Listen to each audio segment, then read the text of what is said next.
Good morning, students. It is class number 5 of chapter number 2, which is relation and function.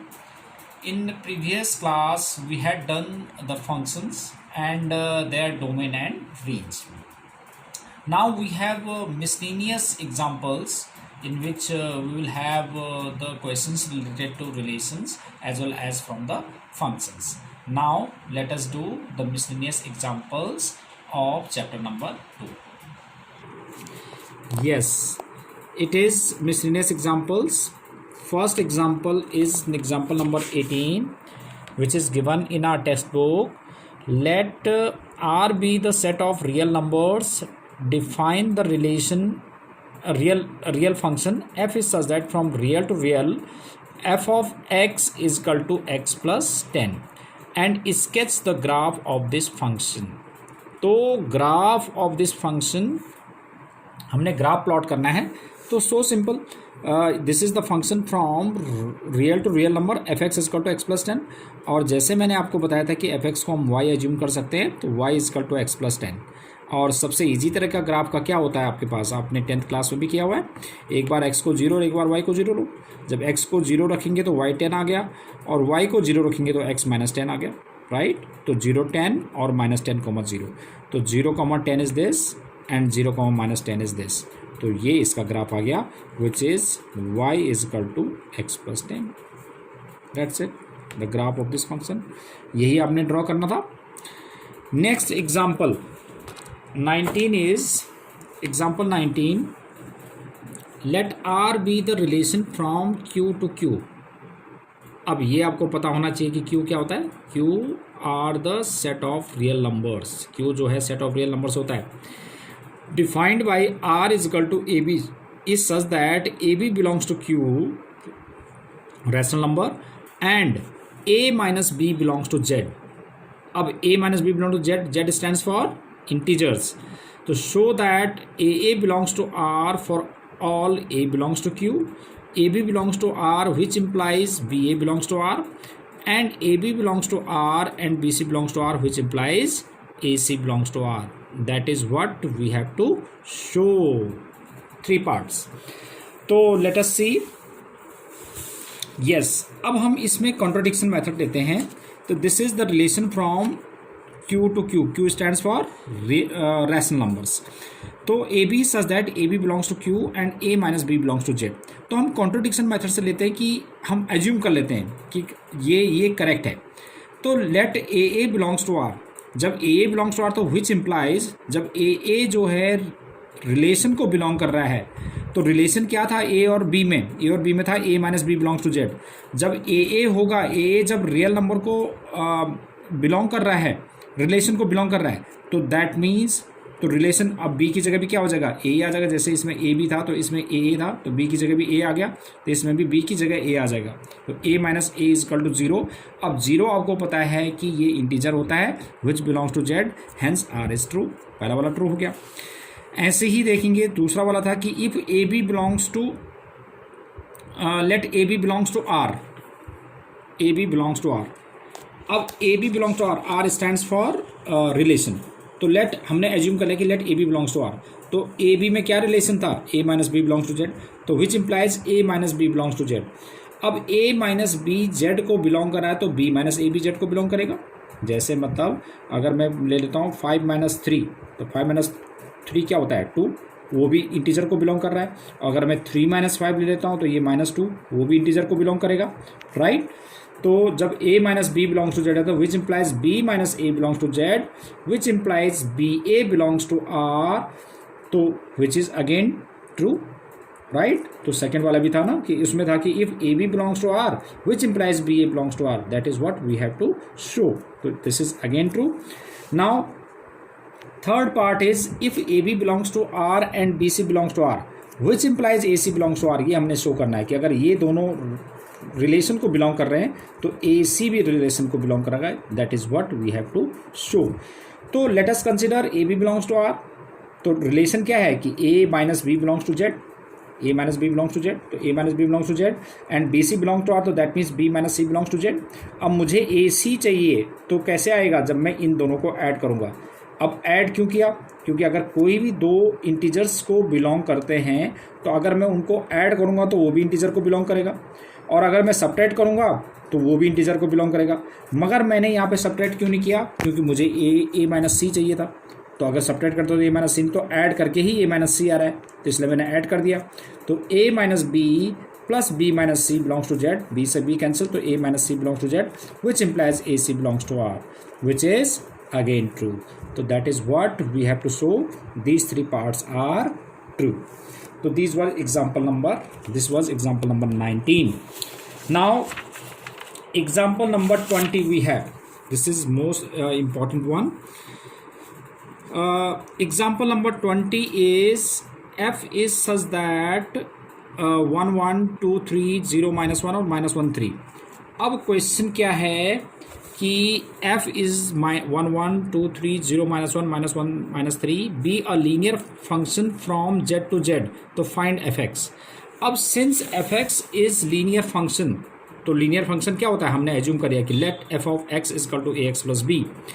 अब आप देखते हैं कि 1 1 का मतलब क्या होता है कि 1 की इमेज 1 है, it means f of 1 is equal to 1, तो f of 1 is equal to 1. अब f of 1 what will be f of 1, जब f of x की वैल्यू ये है तो f of 1 क्या होगा, यहाँ पे x की वैल्यू 1 पुट कर देते हैं, तो a into 1 that is a plus b is equal to 1. First equation it is. Again we have f of 2 is equal to 3, तो f of 2 is equal to 3, तो अब इसमें जो है x की वैल्यू क्या रख देंगे हम 2, तो 2a plus b is equal to 3. Now solving these two equations we get a is equal to 2 and b is equal to -1.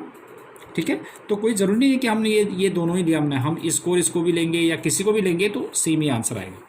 तो from a replace the value of a and b, तो f of x is equal to 2x minus 1, तो this is the required function जो हमें ये चाहिए था. This is from a f of x is equal to 2x minus 1. This was the answer, क्योंकि linear function हमने निकालना था. Next example is 21 example which is f of x is equal to x square plus 3x plus 5 upon x square minus 5x plus 4. तो इसमें आपने क्या करना है कि डोमेन निकालना है. तो डोमेन का मतलब क्या होता है, डोमेन का मतलब होता है कि those values of x by putting those values in the function becomes real. तो इसमें x की वैल्यू, तो जब भी हमारे पास रैशनल फंक्शन के फॉर्म में कोई भी हमारे पास क्वेश्चन होता है और उसका हमें डोमेन निकालना होता है, तो आप क्या करो कि जो डिनोमिनेटर है ना उसके फैक्टर्स करो. तो इसके फैक्टर्स करेंगे हम, तो क्या आया डिनोमिनेटर का कि x - 4 x - 1. अब अगर ये डिनोमिनेटर 0 हो जाता है तो समथिंग अपॉन 0 नॉट डिफाइंड हो जाएगा, राइट. तो वो हमारे पास कोई रियल नंबर नहीं आया. तो ऐसे केस में अगर मैं 4 और 1 को छोड़ के कोई भी वैल्यू पुट करूँगा तो f(x) की वैल्यू रियल आएगी. तो इसका मतलब domain is real number minus set of 1 4. तो this was the domain, right. अब देखिए example number 22. Example number 22 is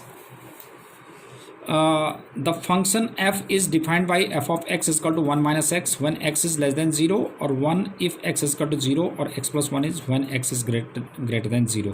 Draw the graph. तो so simple. ग्राफ ये हमारे पास फंक्शन है और we have to draw the graph. तो मैंने आपको बताया था कि अपने कन्वीनियंट के अकॉर्डिंग मैं कुछ नेगेटिव ले लेता हूँ पॉइंट, कुछ पॉजिटिव ले लेता हूँ. तो ये पॉइंट ले लिए. अब -3 की इमेज क्या होगी, -3 x की वैल्यू -3, तो x की value -3 is something less than 0. -3 less than 0 है, तो इसमें x की वैल्यू -3 करेंगे तो 1 माइनस -3, तो 1 + 3 बन जाएगा विच इज़ 4.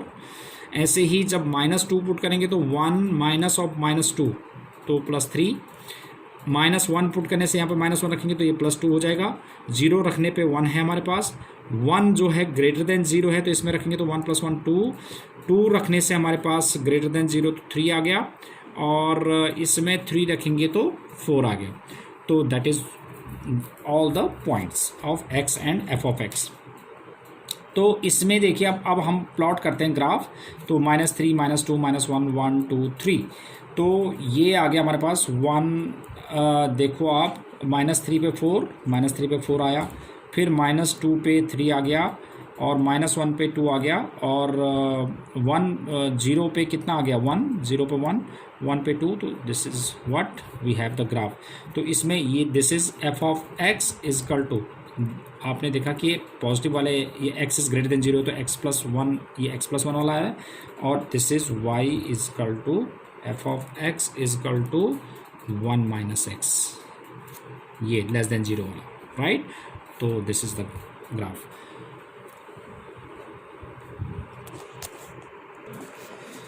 यस बेटा, ये सम डाउट्स हैं जो 2.3 एक्सरसाइज के हैं। एक्चुअली कुछ बच्चों ने पूछा मेरे से कि उनको डोमेन और रेंज क्लियर नहीं पता चल रहा है, तो मैं कुछ क्वेश्चन बता देता हूँ, क्योंकि इसी से रिलेटेड हमारे पास मिसलिनियस एक्सरसाइज में भी क्वेश्चंस हैं कि डोमेन रेंज कैसे निकालना है, और इसी पे बेस्ड मैं असाइनमेंट भी आपको दूंगा।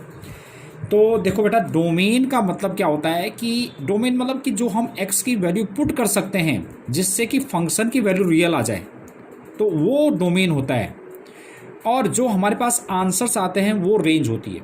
अब देखिए, जैसे मैं इसमें पुट कर रहा हूँ डोमेन मतलब इसके अंदर मैं क्या क्या वैल्यू पुट कर सकता हूँ। मैंने डिफरेंट रियल नंबर ले लिए, जैसे -1 ले लिया, 3/2 भी ले लिया, √2 ले लिया, और यहाँ पे -7 ले लिया, 0 ले लिया, ऐसे डिफरेंट टाइप्स के रियल नंबर्स मैंने इसके अंदर ले लिए, राइट। अब मैं अगर इसमें -1 पुट करूँगा तो -1 का मॉड तो +1 होता है, तो आंसर क्या आएगा इसका -1 आएगा। 3/2 रखूँगा तो ये इसकी इमेज आएगी -3/2। अगर मैं इसमें √2 रखूँगा तो इसकी इमेज आएगी -√2। फिर इसमें मैं -7 रखूँगा तो -7 का मॉड +7, और +7 माइनस बाहर है तो कितना आ जाएगा, विच इज़ अगेन -7, और 0 पुट करने से 0 आ गया, राइट। तो आप क्या ऑब्जर्व कर रहे हैं कि इधर कोई भी वैल्यू हमारे पास पॉजिटिव नहीं आ सकती, चाहे आप x की वैल्यू नेगेटिव रखो या पॉजिटिव रखो। यहाँ पर जो आंसर आ रहा है वो हमारे पास नेगेटिव नहीं आ रहे। तो x की मैंने क्या मैंने डिफरेंट रियल नंबर्स पुट किए, तो डिफरेंट रियल नंबर पुट करने से हमारे पास जो आंसर आ रहा है वो रियल आ रहा है। तो इसका मतलब डोमेन क्या है, डोमेन क्या है कि सारे सेट ऑफ रियल नंबर्स है। तो इसका मतलब इसका डोमेन आ गया set of real numbers, domain R हो गया, या हम इसको ऐसे भी रिप्रेजेंट करते हैं -not defined to not defined।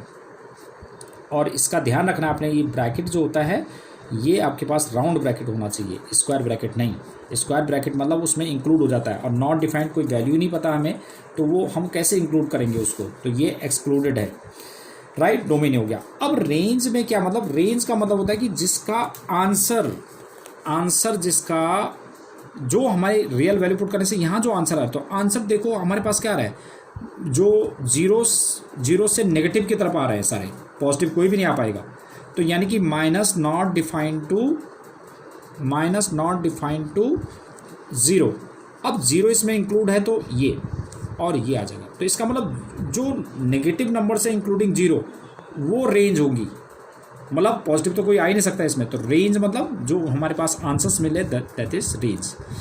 I hope ये आपको क्लियर हो गया होगा कि क्या होता है एक्चुअली डोमेन और रेंज क्या है। Let us take an example, other example. जैसे हमारे पास सेकंड पार्ट है, इसमें f of x is equal to √9 - x²। अब इसमें देखो, अगर मैं इसमें मतलब मैंने क्या बोला था कि डोमेन क्या होता है, domain are those values of x, by putting those values in the function becomes real. अब मैं सपोज इसमें मैंने इसके अंदर रख दिया मैंने 4 रख दिया, तो 4 का स्क्वायर कितना हुआ 16, और 9 - 16 हो गया -7। अब -7 का अंडर रूट जो है वो हमारे पास रियल नंबर नहीं है, तो इसका मतलब जो 4 जो है उसकी जो है डोमेन नहीं है, 4 में रख ही नहीं सकता इसके अंदर। मैं कौन सी वैल्यूज इसके अंदर पुट कर सकता हूँ कि जो कि इसको बना के ये पॉजिटिव आ जाना चाहिए हमारे पास, पॉजिटिव, क्योंकि रूट के अंदर जो भी पॉजिटिव वैल्यू आएगी तो वो हमारे पास रियल होगा। ये नेगेटिव नहीं होना चाहिए रूट के अंदर कभी भी, नहीं, अगर नेगेटिव होगा तो वो रियल नंबर नहीं होगा। तो अब अगर मैं देखूँ इसमें, तो देखो आप, मैं ऐसे पुट कर रहा हूँ और अपने कन्वीनियंट के अकॉर्डिंग पुट कर रहा हूँ। देखो अगर मैं इसमें -3 पुट कर देता हूँ, -2 भी पुट कर सकता हूँ, -1 0 1 2 3। अब मैं -4 भी पुट कर सकता है इसके अंदर, -4 पुट करूँगा तो -4 का स्क्वायर 16 हो गया, और 9 - 16 कितना हो गया हमारे पास, वो फिर नेगेटिव आ जाएगा, राइट। तो अब इसके अंदर इसका मतलब ये नहीं है कि इसके अंदर वाली वैल्यू नहीं पुट कर सकते हम, कोई भी रियल नंबर इनके बीच में पुट कर सकते हो। तो देखो अगर मैं -3 पुट करूँगा इसमें, तो -3 का स्क्वायर कितना होता है, -3 का स्क्वायर होता है 9, और 9 - 9 0 आ जाएगा, तो इसकी इमेज तो आ गई हमारे पास 0। -2 रखूँगा तो -2 का स्क्वायर 4, 9 - 5 ये √5 आ गया। ऐसे ही हमारे पास 1 रखूँगा तो 9 - 1 8, और 8 का √2 हो गया। ऐसे ही अगर मैं 0 पुट करूँगा तो 0 पुट करने से ये 3 आ गया, ठीक है। और 1 पुट करने से तो फिर हमारे पास क्या आ गया, 1 पुट करने से तो 2√2 आ गया, फिर दोबारा 2 पुट करने से हमारे पास √5 आ गया, और 3 पुट करने से हमारे पास फिर 0 आ गया, राइट। तो अब क्या ऑब्जर्व कर रहे हैं कि हमारे पास जो है डोमेन का मतलब, अब मैं अगर यहाँ पे 4 रखता हूँ तो भी हमारे पास, या 3 पॉइंट समथिंग भी रखता हूँ, 3 से थोड़ा सा ऊपर भी रखता हूँ तो तब भी हमारे पास ये नेगेटिव आ जाएगा। तो मैं मैक्सिमम वैल्यू 3 रख सकता हूँ और मिनिमम वैल्यू -3 रख सकता हूँ। तो इसका डोमेन क्या हो गया, डोमेन इज -3 to 3। और रेंज क्या आ गया इसका, रेंज जो मतलब आंसर का रेंज है, मतलब आंसर कहाँ कहाँ के बीच में है। तो देख रहे हैं आपकी 0 से लेके 3 तक आ रहा है, सारे ये उसके बीच की वैल्यूज़ हैं, राइट। तो जो मिनिमम वैल्यू 0 है और ये 3 आ गया, राइट। तो ये डोमेन ऑफ रेंज ऐसा होता है, राइट। अब इसको निकालने का हमारे पास तरीका भी होता है, ऐसा नहीं है कि हमारे पास मेथड नहीं है। जैसे मैं इसको निकालता हूँ, f(x) = √9 - x²। अब आगे आपने ऐसे ही करना है।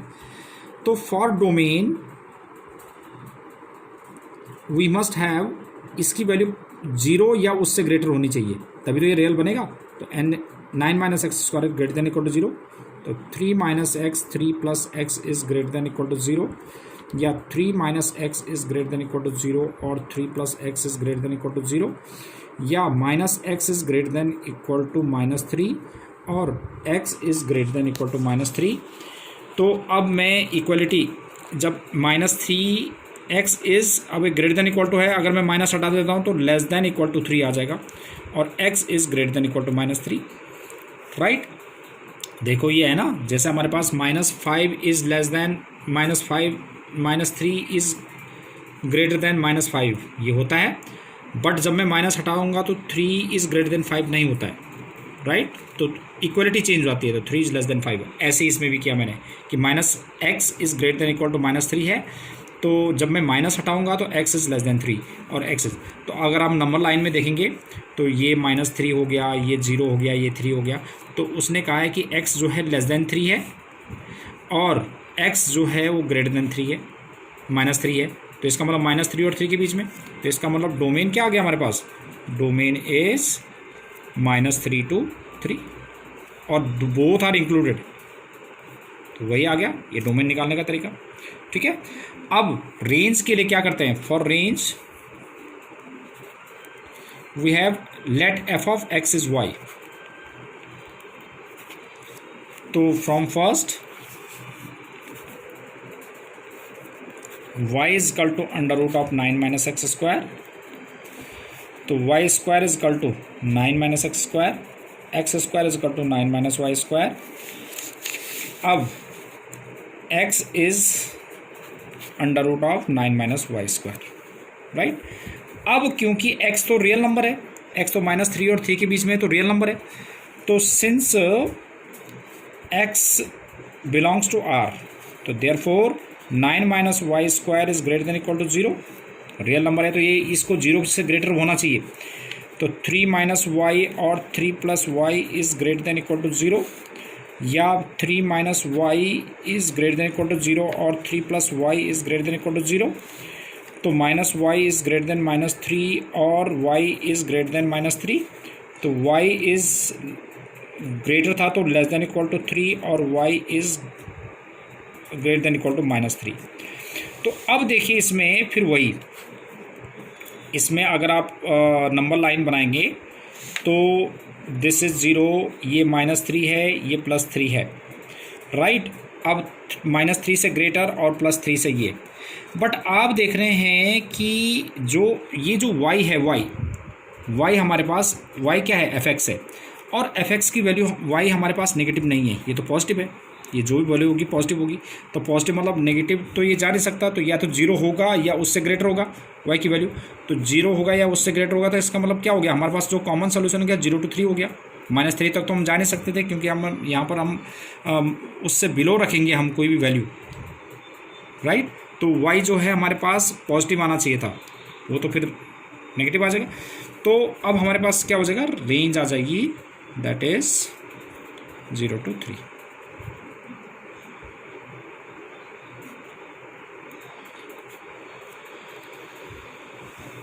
x is y, right. तो रेंज आ गया 0 to 3, y की वैल्यू, राइट। ओके तो I hope that you have understood that topic which is domain and range. So based on these questions, now you have to do miscellaneous exercise. I think that is all for this class. Thank you.